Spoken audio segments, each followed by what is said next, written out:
Study section 13. Other East African playwrights: Nwanchofi Arikatini and Francis Mbuga. Introduction.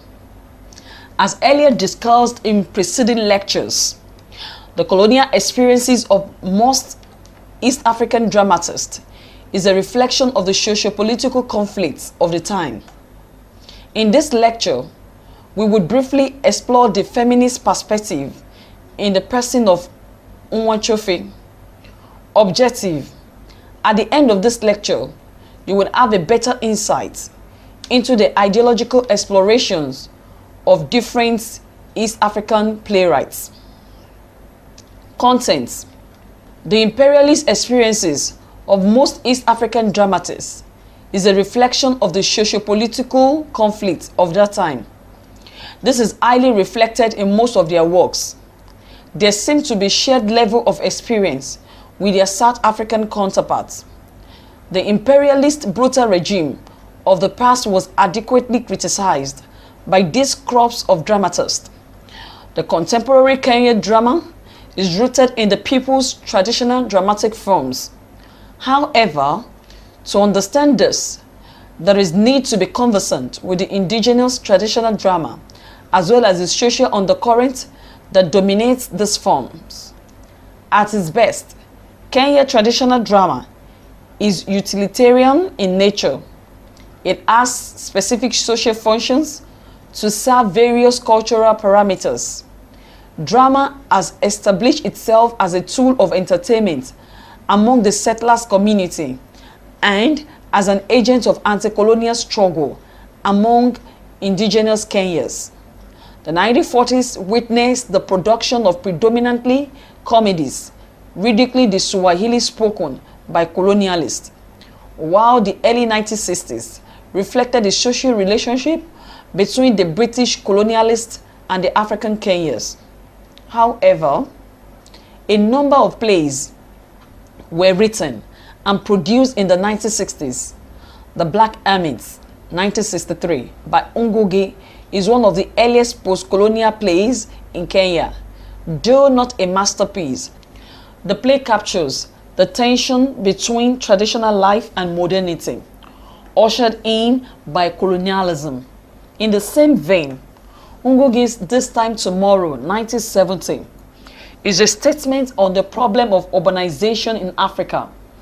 The main conflict emerges from the opposition between the poor populace and the local authorities, who want to evict them from their market without providing them with an alternative.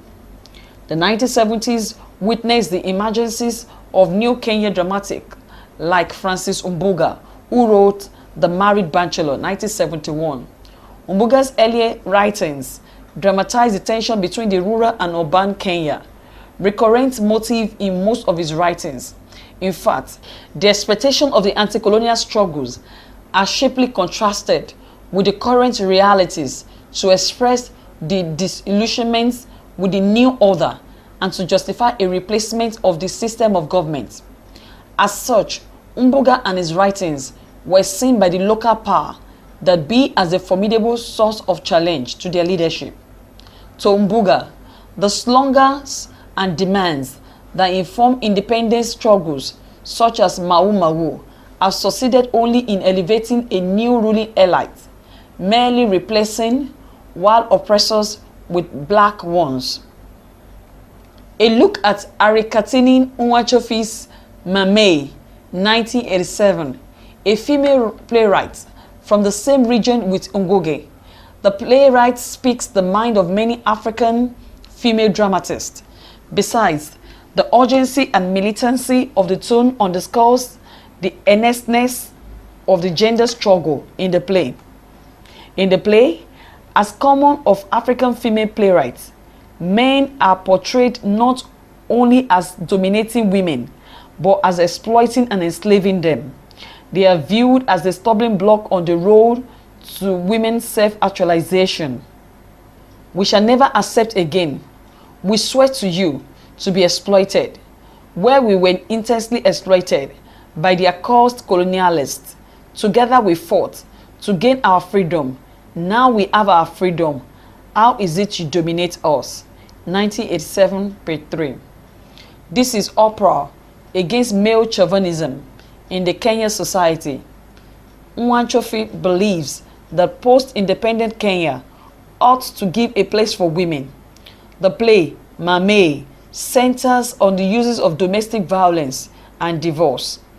Nwarita, the main character in the play, goes through awful domestic abuse in the hand of her husband, Kinaya, while broad distinctions of theme and consciousness can be made, say, among the African dramatists, respectively.